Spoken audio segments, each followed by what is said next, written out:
J'ai lancé ce débat sur polythéisme et monothéisme. Et le polythéisme, c'est évidemment la phase solsticiale. Et le monothéisme, c'est la phase équinoxiale. Le polythéisme, c'est la phase de la communauté, de la diversité. Le monothéisme, c'est la phase de la centralité et de la verticalité. Et bien entendu, l'astrologie est concernée par cette problématique. Il y a une astrologie polyplanétariste qui s'épanouit en phase solsticiale et une astrologie monoplanétariste qui s'épanouit en phase équinoxiale. Moi, j'incarne l'astrologie monoplanétariste et donc monothéiste quelque part. En 94 d'ailleurs, quand j'ai publié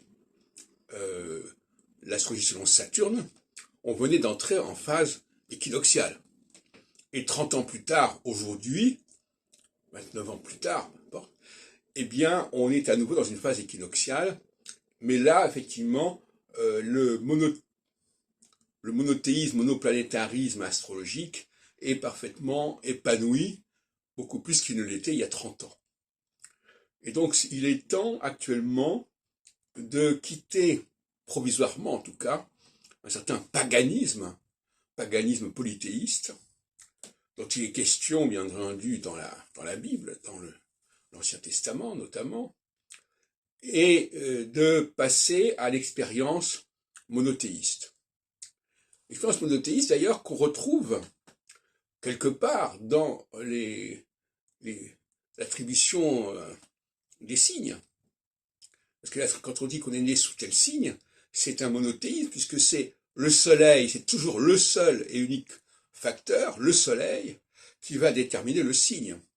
Alors les signes sont divers, mais il y a une centralité, il y a un curseur, il y a un vecteur unique qui est le soleil.